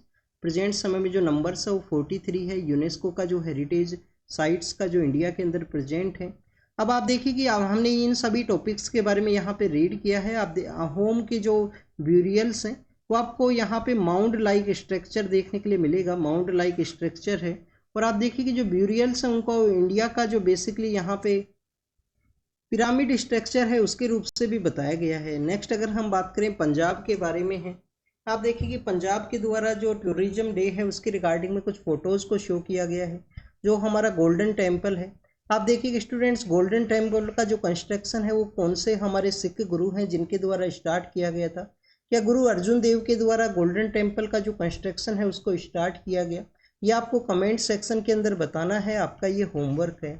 नेक्स्ट अगर हम बात करें स्टूडेंट जलियांवाला जो बाग का मेमोरियल है उसके बारे में यहाँ पे बताया गया है। आप देखिए कि जो जलियांवाला बाग है सैफुद्दीन कुचलू एंड डॉक्टर सत्यपाल हैं उनके अरेस्ट के रिगार्डिंग में पीपल्स का जो मूवमेंट है वो आपको देखने के लिए मिलेगा। उसी समय आप देखिए कि पीपल्स के रिगार्डिंग में जो एग्जिट गेट है वहाँ से उनके ऊपर जो गन फायर है वो किया जाता है, काफ़ी सारे लोगों का डेथ हुआ था। भगत सिंह के द्वारा भी आप देखिए कि जो सेवा है वो दिया गया था। आज भगत सिंह का भी जो बर्थडे है, हमारे जो ग्रेट रिवोल्यूशनरी हैं भगत सिंह, उनका भी आपको जो बर्थडे है वो देखने के लिए मिलेगा। तो स्टूडेंट जलियांवाला बाग का जो मेमोरियल है उसका फोटो को शो किया गया। होली मोहल्ला जो फेस्टिवल को सेलिब्रेट किया जाता है आनंदपुर साहिब के वहाँ पे, पंजाब के अंदर जो आनंदपुर साहिब है वहाँ पे इसका सेलिब्रेशन किया जाता है, होली मोहल्ला फेस्टिवल है। आप देखिए कि इस फेस्टिवल के अंदर में जो वहाँ पे आर्म्स का जो प्रैक्टिस है वो सब आपको देखने के लिए मिलेगा। गुरु गोविंद सिंह का इम्पोर्टेंस है, जिस तरीके से उनके द्वारा गटका को प्रमोट किया गया था। गटका क्या है, एक मार्शल आर्ट का प्रैक्टिस है जो कि आपको पंजाब के अंदर देखने के लिए मिलता है। और अगर आप पंजाब से बिलोंग किया करते हो तो ये जो मोन्यूमेंट है वो कौन सा है ये आप ज़रूर से बताना कमेंट सेक्शन के अंदर, ही आपका होमवर्क है। नेक्स्ट अगर हम बात करें स्टूडेंट्स ERCP के बारे में है, राजस्थान के अंदर जो eastern region canal project ERCP के बारे में है, ईस्टर्न रीजन जो कैनाल प्रोजेक्ट है उसके पर्सपेक्टिव से आप देखिए कि ERCP के अंदर में कुछ रिवर्स हैं उनको यहाँ पे लिंक किया जाएगा जिससे कि राजस्थान का जो ईस्टर्न पार्ट है, सपोज कीजिए राजस्थान का मैप है, सपोज कीजिए राजस्थान का मैप है स्टूडेंट्स, इस तरीके से अरावली है वो पास किया करती है। अरावली का एक पॉजिटिव चीज़ बताइए यहाँ पे, अरावली का पॉजिटिव थिंग यही है कि जो वेस्टर्न पार्ट ऑफ राजस्थान है उसका जो डेजर्ट एरिया है, उसको ये कंट्रोल करता है। और आप देखिए कि एक और पॉजिटिव थिंग ये है कि जो कोल्ड विंड्स हैं जो कि पाकिस्तान से आया करती हैं, उन कोल्ड विंड्स को भी रोकने के अंदर ये हेल्प करेगा ईस्टर्न पार्ट के रिगार्डिंग में। नेक्स्ट आप देखिए कि जो अरावली है जो 80% है वो राजस्थान से ही पास करती है। रेस्ट आपको हरियाणा और आपको गुजरात एंड हरियाणा के थ्रू देखने के लिए मिलेगा। और इसका जो एक्सटेंशन है वो दिल्ली के अंदर में हमारा जो रायसीना हिल्स का एरिया है वहाँ तक है। स्टूडेंट्स, राजस्थान का जो ईस्टर्न पार्ट है जहाँ पे आपको काफ़ी सारी रिवर्स आपको देखने के लिए मिलेगा। यहाँ से आप देखिए कि जो चंबल है वो फ्लो किया करती है, और भी काफ़ी सारी रिवर्स हैं जिसके अंदर बनास रिवर भी यहाँ पे सिचुएटेड है। बनास आप देखिए कि राजस्थान के अंदर जो सैंड माइनिंग है उसके रेट से काफ़ी ज़्यादा न्यूज़ के अंदर हुआ करता है। तो स्टूडेंट्स, ईस्टर्न कैनाल जो ईस्टर्न रीजन जो कैनाल प्रोजेक्ट है उसका बेसिक मैंडेट यही है कि ईस्टर्न पार्ट ऑफ राजस्थान के वहाँ पे जो ड्रिंकिंग वाटर का जो फैसिलिटी है, इरिगेशन का जो फैसिलिटी है उसको यहाँ पे यूज़ किया जा सके आने वाले समय के अंदर में, रिवर्स का जो इंटरलिंकिंग कॉन्सेप्ट है उसके रिगार्डिंग में। तो इसके अंदर में आप देखिए कि जो राजस्थान गवर्नमेंट है, मध्य प्रदेश गवर्नमेंट है, एंड अगर हम बात करें जो मिनिस्ट्री ऑफ जल शक्ति है उनके द्वारा एक यहाँ पे एग्रीमेंट है उसको साइन किया गया। राजस्थान का जो प्रीवियस गवर्नमेंट है उनका डिमांड ये भी था कि ईस्टर्न रीजन जो कैनाल प्रोजेक्ट है उसको नेशनल प्रोजेक्ट का जो स्टेटस है वो यहाँ पे दिया जाए। और आप देखिए कि नेशनल प्रोजेक्ट का जो स्टेटस है वो तो इसको नहीं दिया गया था। अगर हम बात करें रिवर्स के बारे में, तो रिवर्स आप देखिए कि यहाँ पे पार्वती रिवर है। रिवर यहाँ पे पार्वती रिवर है। पार्वती रिवर के अलावा स्टूडेंट्स यहाँ पे जो काली सिंध रिवर है, पार्वती है, काली सिंध है, और काली सिंध के अलावा स्टूडेंट्स आपको जो चंबल रिवर है उनका आपको इंटरलिंकिंग है उसको कैरी आउट करना है। कुछ डैम्स का कंस्ट्रक्शन यहाँ पे किया जाएगा। चंबल के ऊपर ऑलरेडी आप देखिए कि डैम्स का जो कंस्ट्रक्शन है वो आपको समय समय पे देखने के लिए मिलता है, जो राजस्थान का जो कोटा नाम का जो सिटी है वहाँ पे ये सिचुएटेड है। नेक्स्ट अगर हम बात करें, जब भी हम चंबल के बारे में रीड करते हैं तो चंबल का जो सेंचुरी है, चंबल का जो सेंचुरी है उसके बारे में भी आपको पता होना चाहिए। 3 स्टेट का जो यहाँ पे कन्फ्लुएंस का जो एरिया है, आप देखिए कि यहाँ पे राजस्थान का जो धौलपुर का जो रीजन है, राजस्थान के धौलपुर के अंदर जो रेड स्टोन की वजह से काफ़ी ज़्यादा फेमस है। यहाँ पे उत्तर प्रदेश का भी पार्ट आपको देखने के लिए मिलता है। और आप देखिए कि जो चंबल रिवर है जो यहाँ पे उत्तर प्रदेश का जो इटावा नाम का एक जगह है, उत्तर प्रदेश के अंदर एक इटावा नाम की एक जगह है, वहाँ पे ये आपको यमुना से ये मिलती है। यमुना का ये ट्रिब्यूटरी है, यमुना से वहाँ पे मिलती है। ओरिजिनेट कहाँ से करती है चंबल रिवर? वो विंध्या का जो माउंटेन रेंज है इंदौर के पास से, वहाँ से इसका ओरिजिनेशन है वो आपको देखने के लिए मिलेगा मध्य प्रदेश के अंदर में। तो आप देखिए कि जो चंबल रिवर है, चंबल का जो सेंचुरी है जो मध्य प्रदेश, उत्तर प्रदेश और राजस्थान का जो कन्फ्लुएंस एरिया है वहाँ पे इसको क्रिएट किया गया। चंबल सेंचुरी के बारे में जब भी हम डिस्कस करते हैं तो आपको घड़ियाल्स के बारे में पता होना चाहिए कि जो IUCN का जो क्रिटिकल एंडेंजर्ड का जिनका स्टेटस है, घड़ियाल्स का प्रेजेंस आपको देखने के लिए मिलेगा। घड़ियाल्स के अलावा आप देखिए कि जो गैंगेटिक रिवर डॉल्फिन है, गैंगेटिक रिवर डॉल्फिन है वो जो जिनका IUCN स्टेटस आपको एंडेंजर्ड देखने के लिए मिलता है। तो स्टूडेंट्स, गैंगेटिक डॉल्फिन का भी प्रेजेंस यहाँ पे हुआ करता है। रेड क्राउन जो टर्टल है उनका भी प्रेजेंस आपको देखने के लिए मिलेगा। और भी काफ़ी डिफरेंट टाइप ऑफ यहाँ पे डाइवर्सिटी है जो कि आपको चंबल सेंचुरी का जो एरिया है 3 स्टेट्स के कन्फ्लुएंस रीजन के अंदर में, वहाँ पे इसको क्रिएट किया गया है, जहाँ पे आपको इस तरीके का जो डाइवर्सिटी है वो देखने के लिए मिलता है। नेक्स्ट अगर हम बात करें स्टूडेंट्स, आप देखिए कि अभी हमने रिवर्स के बारे में डिस्कस किया, ये लेक के बारे में है। अभी हमारे सुप्रीम कोर्ट के द्वारा एक जो जजमेंट है उसको रिलीज किया गया था कि किसी भी तरीके का जो डिमोलिशन ड्राइव है उसको नहीं कैरी करना है कोई भी क्राइम के अंदर जो अक्यूज्ड पर्सन है उसके प्रॉपर्टी के रिगार्डिंग में।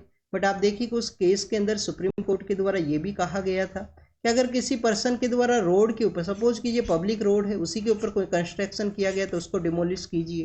कोई पब्लिक प्रॉपर्टी है, कोई लेक का एरिया है, कोई रिवर का एरिया है जहाँ पे कोई कंस्ट्रक्शन किया गया है तो उसका आप डिमोलिशन है वो कैरी आउट कर सकते हो। ये कोई लेक है तमिलनाडु तेलंगाना के वहाँ पे सिचुएटेड है ये लेक।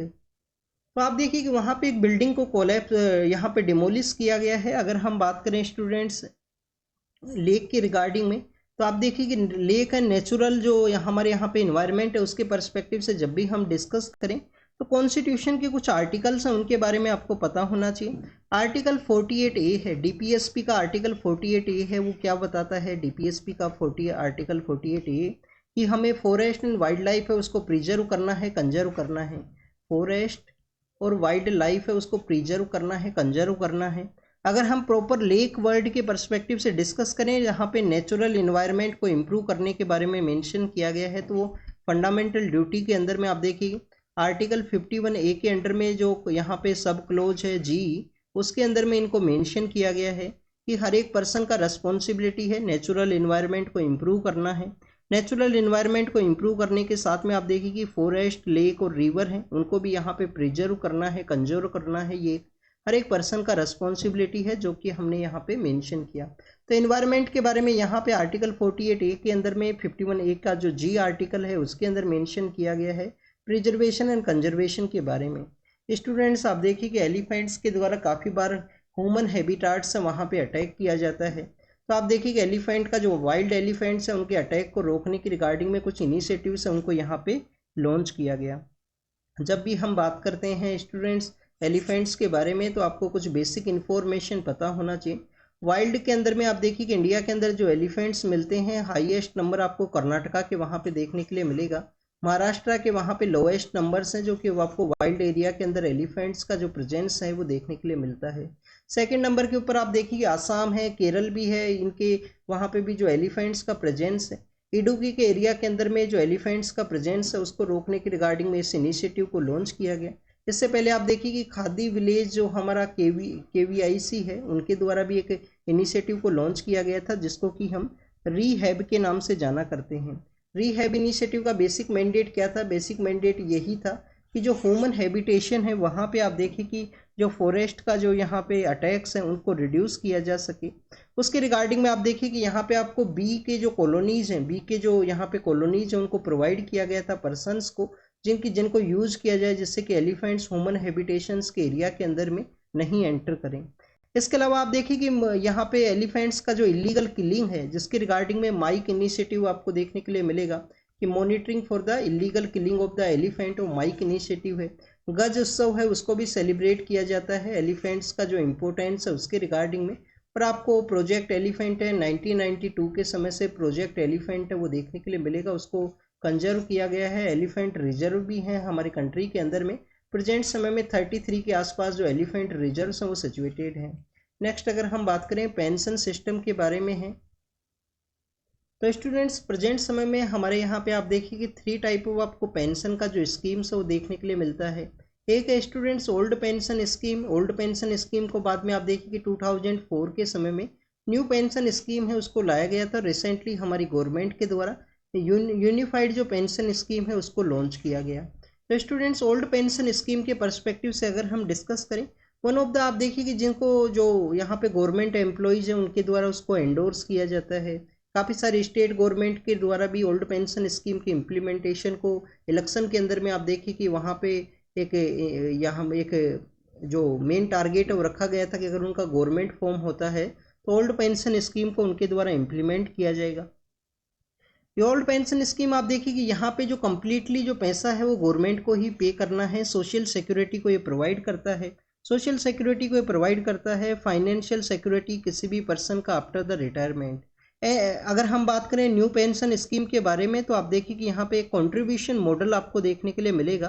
जो अर्लियर फेज के अंदर में एक पेंशन अर्लियर फेज के अंदर में आप देखिए कि कम्प्लीटली गवर्नमेंट के द्वारा ही जो यहाँ पे पेमेंट है उसको कैरी आउट किया जाता था। यहाँ पे एक जो एम्प्लॉई है उसके द्वारा कुछ कंट्रीब्यूशन किया जाएगा, तो कंट्रीब्यूशन मॉडल के ऊपर ये सिचुएटेड है। न्यू पेंशन स्कीम 2004 के समय जिसको इम्प्लीमेंट किया गया। पेंशन फंड के अंदर में उनके द्वारा कंट्रीब्यूट किया जाएगा जिसको कि लेटर फेज के अंदर में फाइनेंशियल मार्केट के अंदर इन्वेस्ट किया जाएगा। फाइनेंशियल मार्केट के अंदर उसका इन्वेस्टमेंट होगा। तो स्टूडेंट्स फाइनेंशियल मार्केट का जो इन्वेस्टमेंट है उसके रिगार्डिंग में जो कंसर्न्स है वो रेज किए गए 2008 के समय जब फाइनेंशियल क्राइसिस का जो सिचुएशन क्रिएट हुआ कि जो यहाँ पे जो मार्केट के अंदर में जो यहाँ पे इन्वेस्ट किया गया था फाइनेंशियल क्राइसिस की वजह से आप देखिए कि एक्सेसिव जो मार्केट का जो रिलायंस है उसके रिगार्डिंग में भी जो रिस्क है उसको ये क्रिएट करता है। प्रेजेंट समय में यूपीएस है उसको प्रपोज किया गया है यूनिफाइड पेंशन स्कीम है जिसका मेन बेसिक मैंडेट यही है कि एक one kind of hybrid model है। अगर आपके द्वारा 25 ईयर्स का जो सर्विस को कंप्लीट किया जाएगा तो आपको यूपीएस ओपीएस के थ्रू जो कम्प्लीटली जो बेनिफिट है वो रिसीव होगा। बट आप देखिए कि ये डिस्क्रिमिनेशन बताया गया है एडिटोरियल के अंदर में डिस्क्रिमिनेशन ये बताया गया क्योंकि अगर जो पर्सन अर्ली फेज के अंदर सर्विस को ज्वाइन करते हैं 21 का जो यहाँ पे एज है उसके अंदर सर्विस को ज्वाइन करते हैं, 25 का एज है उसके अंदर सर्विस को ज्वाइन करते हैं, तो उन पर्सनस को जो बेनिफिट है आप देखिए यूपीएस का जो स्कीम है उसके थ्रू में बट आप देखिए जिनके द्वारा लेटर फेज के अंदर ज्वाइन किया गया तो उनके लिए डिस्क्रिमिनेटरी जो प्रोसेस है वो देखने के लिए मिलेगा।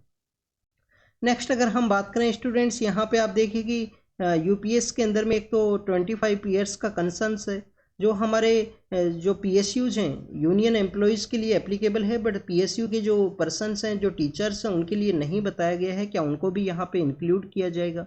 ग्रेटर जो स्टेट का जो इंटरवेंशन है वो आपको देखने के लिए मिलेगा, बट आप देखिए कि यहाँ पे मार्केट रिस्क के ऊपर में जो एम्प्लॉयज़ हैं उनको नहीं लेफ्ट करने का ज़रूरत है, उनको भी यहाँ पे प्रॉपर वे में जो सोशल सिक्योरिटी है उसको प्रोवाइड किया जाए।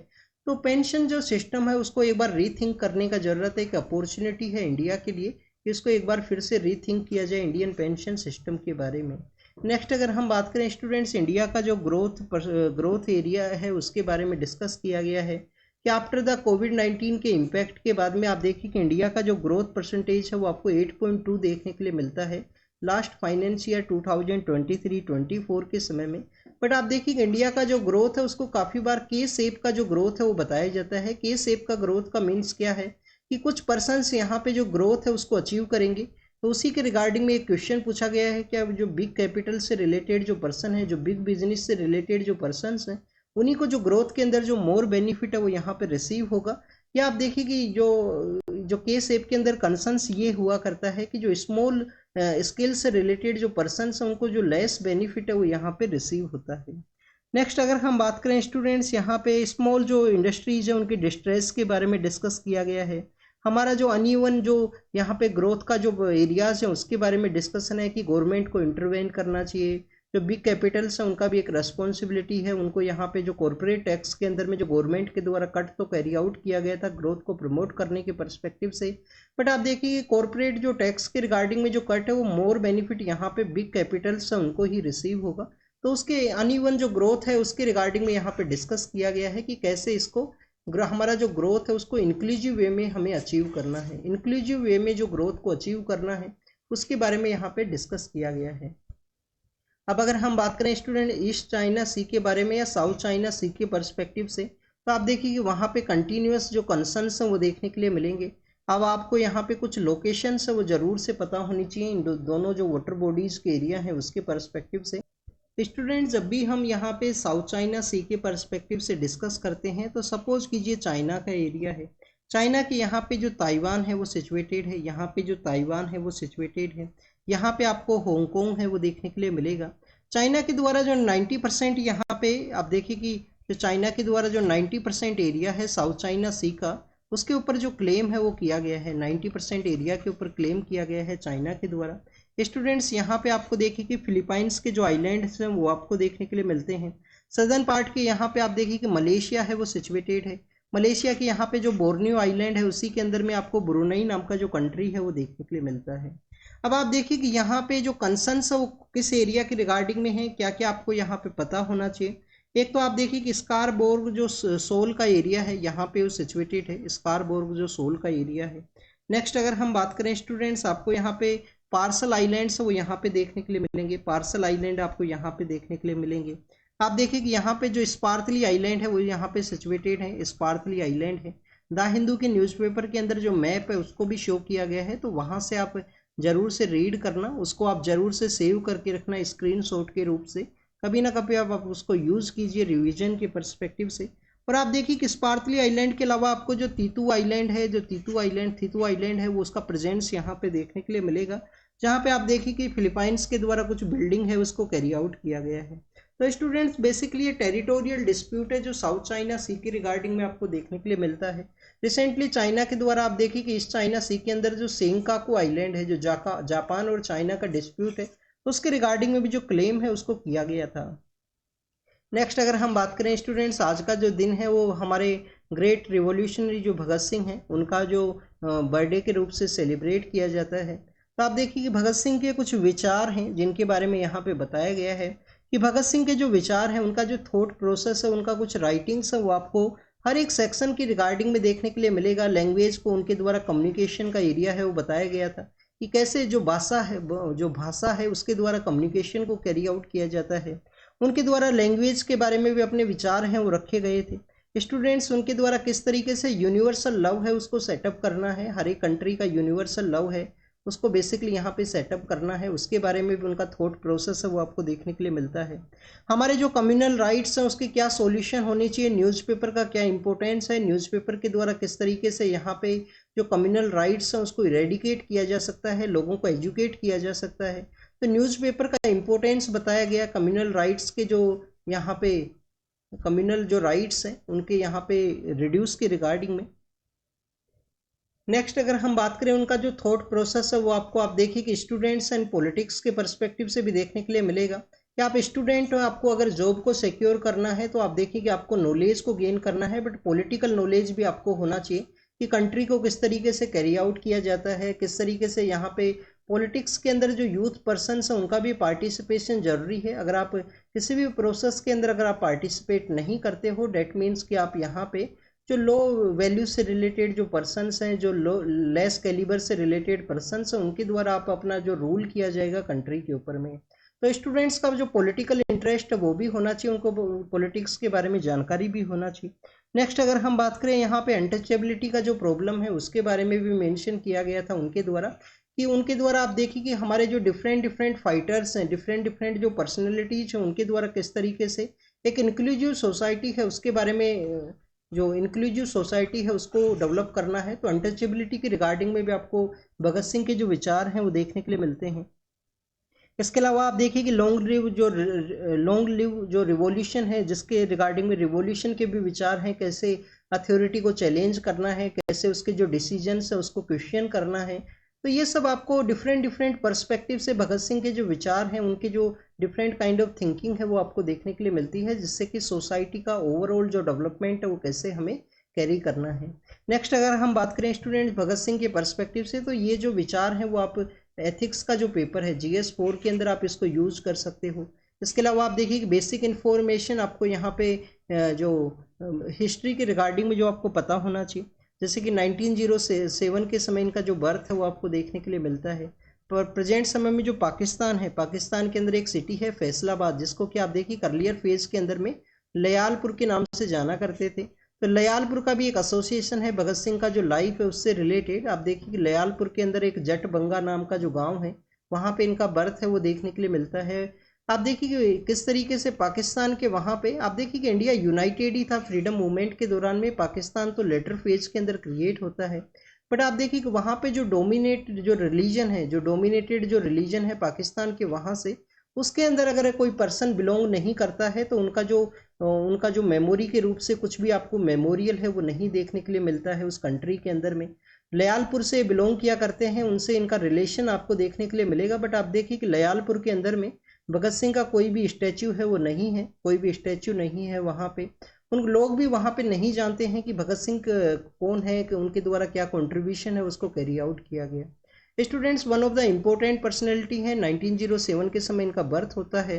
फैमिली के अंदर ही आप देखिए कि इनके जो अंकल हैं अजीत सिंह उनसे ही इंस्पायर होते हैं, और भी काफ़ी सारी इंपॉर्टेंट पर्सनैलिटीज है उनसे अपना जो इंस्पिरेशन है उसको ये कैरी आउट करते हैं। 1921 के समय इनके द्वारा जो कॉलेज के अंदर जो एडमिशन है वो लिया जाता है। कौन सा वो कॉलेज है? नेशनल कॉलेज है स्टूडेंट्स, लाहौर के अंदर में।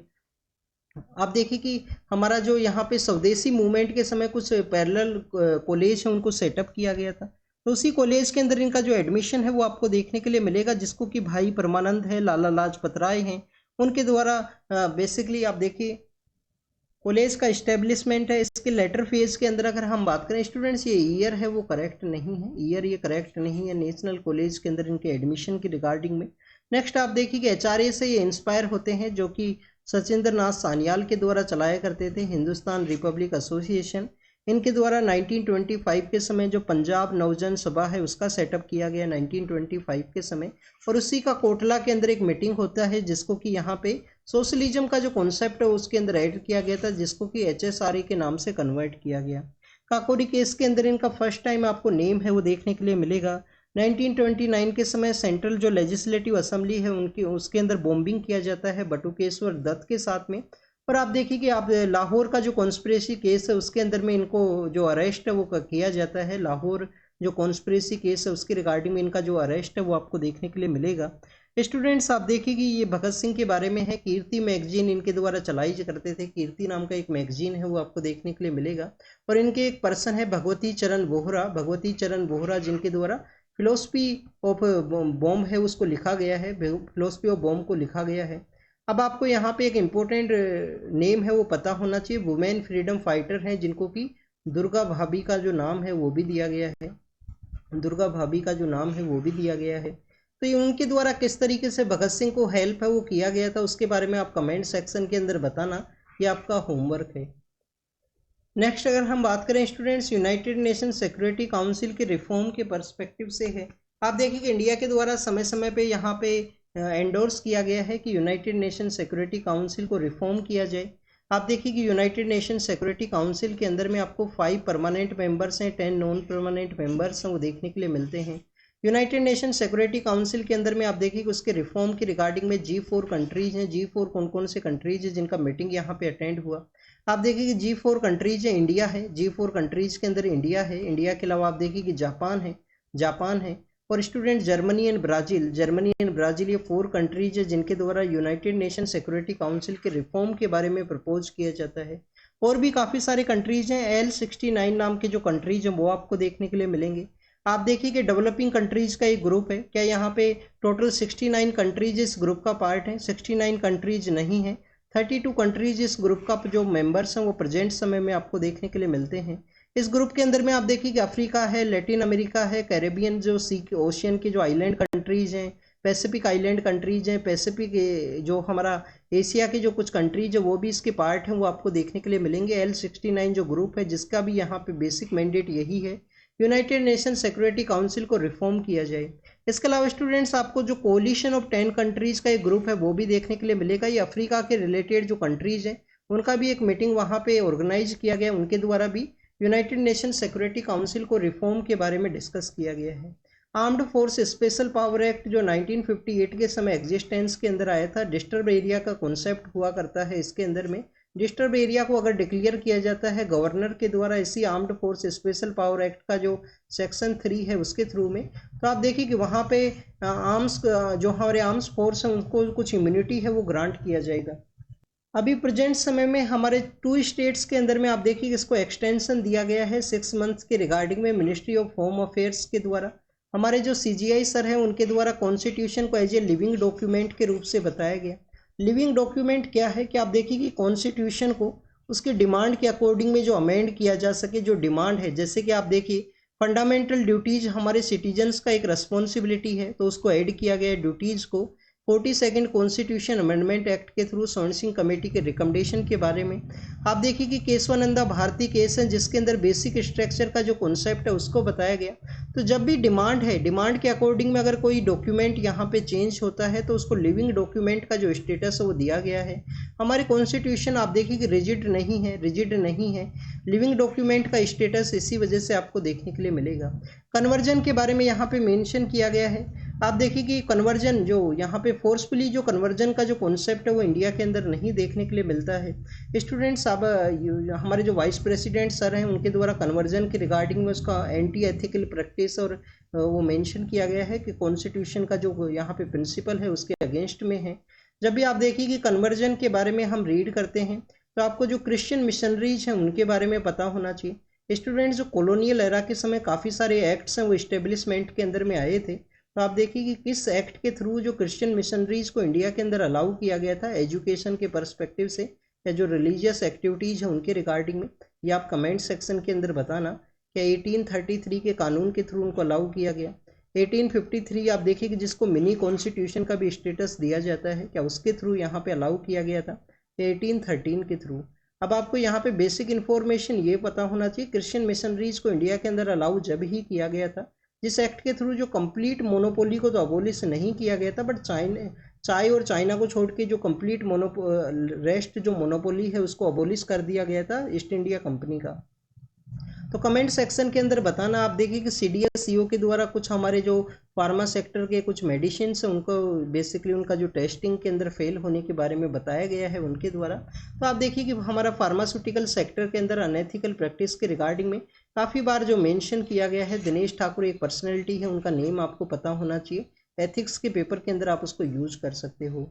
यूएस के वहाँ पे बाल्टीमोर के अंदर में आप देखिए कि ब्रिज का जो कोलैप्स हुआ था उसके रिगार्डिंग में यहाँ पे कंपनसेशन है उसको क्लेम किया गया है, जिसके कोलिजन की वजह से जो ब्रिज का जो कोलैप्स हुआ उसी के बारे में। और नेक्स्ट अगर हम बात करें चाइना और इंडिया के बारे में है कि जो बॉर्डर डिस्प्यूट था उसको यहाँ पे उसको नेगोशिएट है वो किया गया है। तो अब आप देखिए कि जब भी हम चाइना और इंडिया के पर्सपेक्टिव से डिस्कस करते हैं तो आपको यहाँ पे वो जो एरियाज हैं उनके बारे में भी पता होना चाहिए कि कहाँ पे ये जो बॉर्डर डिस्प्यूट है जो आपको बेसिकली देखने के लिए मिलता है। आप देखिए कि नॉर्दर्न पार्ट के अंदर जो दौलत बेग ओल्डी है, जो दौलत बेग ओल्डी है वो आपको नॉर्दर्न पार्ट के अंदर देखने के लिए मिलेगा। इसका जो सदर्न पार्ट है उसका सदर्न पार्ट है वहाँ पे स्टूडेंट्स देपसांग प्लेन है वो सिचुएटेड है। देपसांग जो प्लेन है वो उसके सदर्न पार्ट के अंदर सिचुएटेड है। फिर स्टूडेंट्स इसके अगर हम बात करें इस देपसांग प्लेन के भी सदर्न पार्ट के अंदर में आप देखिए कि यहाँ पे जो गलवान वैली है वो आपको देखने के लिए मिलता है। और इसका जो ईस्टर्न पार्ट है यहाँ पे हॉट स्प्रिंग का जो एरिया है वो सिचुएटेड है। तो स्टूडेंट्स ये कुछ एरियाज हैं इसके सदर्न पार्ट के अंदर में। आपको प्योंगयांग सो लेक है, डेमचोक का एरिया है, वो सब आपको सदर्न पार्ट के अंदर देखने के लिए मिलेंगे। तो इनको प्रैक्टिस करना ऑलरेडी हमने इसको काफ़ी बार डिस्कस किया है। नेक्स्ट अगर हम बात करें मंकी एम पोक्स के बारे में है, आप देखिए कि स्मॉल पोक्स की रिगार्डिंग में इसके पर्सपेक्टिव से आपको देखने के लिए मिलता है। तो उसको कैसे कंट्रोल करना है उसके रिगार्डिंग में सेंट्रल गवर्नमेंट के द्वारा कुछ स्टेट्स को जो डायरेक्शन है उनको इश्यू किया गया है। इथेनॉल का जो ब्लेंडिंग है वो प्रेजेंट समय में 20% किया जाता है, उसको आप देखिए कि 25 पे वो इंक्रीज किया जाएगा। और फ्यूल एंड जेट जो हमारा शुगर केन है उसकी जो प्राइस है उसको इंक्रीज किया जाएगा। ये हमारे जो मिनिस्टर सर हैं सेंटर के द्वारा डिसीजन से आने वाले समय के अंदर लिया जाएगा। ड्राउनिंग के जो केसेज हैं आप देखिए कि पानी के अंदर बह जाना बच्चों का ये काफ़ी कॉमन है। तो यहाँ पे बिहार के अंदर में एक फेस्टिवल के दौरान में कुछ लोग हैं वो पानी के अंदर बहे हैं, उसके बारे में मेंशन किया गया है। नेक्स्ट अगर हम बात करें स्टूडेंट्स यहाँ पे वर्ल्ड के पर्सपेक्टिव से है, आप देखिए कि सूडान के बारे में है। सूडान कंटिन्यूस कन्फ्लिक्ट की वजह से न्यूज़ के अंदर देखने के लिए मिलता है। M23 नाम का एक रेबल ग्रुप भी है, आप देखिए कि हमारे अफ्रीका के वहाँ पे सिचुएटेड है M23। उसका भी बेसिक यही है कि रेबल ग्रुप, आपसे क्वेश्चन पूछ लिया जाएगा M23 जो न्यूज़ के अंदर में है वो क्या है। चाइना के पर्सपेक्टिव से है, वहाँ का सबमरीन एंड सभी के पर्सपेक्टिव से, जो एग्जाम के पर्पज़ से नहीं इंपॉर्टेंट है। न्यूयॉर्क के आप देखिए कि जो यहाँ पे मेयर है उनको कुछ चार्ज किया गया है, ये भी एग्जाम के पर्पज़ से नहीं इंपॉर्टेंट है। यूएस के प्रेसिडेंट का कुछ यहाँ पे कुछ स्टेटमेंट है, तो यूक्रेन के रिगार्डिंग में यहाँ पे स्टेटमेंट दिया गया है उनके बारे में। नेक्स्ट अगर हम बात करें स्टूडेंट्स यहाँ पे पैलेस्टीनियन कम्युनिटी के जो लीडर हैं उनके द्वारा आप देखिए बताया गया कि गाजा स्ट्रिप के वहाँ पे इजराइल के द्वारा इस तरीके से अटैक किया गया कि कम्प्लीटली उसको डिस्ट्रॉय है वो कर दिया गया है। और नेक्स्ट अगर हम बात करें स्टूडेंट्स लेबनान के पर्सपेक्टिव से है, इजराइल के द्वारा कहा गया कि उनके द्वारा किसी भी तरीके का जो सीज फायर एग्रीमेंट है उसको नहीं साइन किया गया है। तो ये जो टॉपिक्स हैं वो कंटिन्यूस न्यूज़ के अंदर में है, इनका लोकेशन आपको पता होना चाहिए। तो student this is all the information related to the today's newspaper. आप इसको रीड कीजिए, रिवाइज कीजिए, जो भी इंफॉर्मेशन आपको मिला है उसको नोट डाउन कीजिए, और जो भी होमवर्क आपको दिया गया है उसको कमेंट सेक्शन के अंदर ज़रूर से बताना। तो thank you students, thank you very much.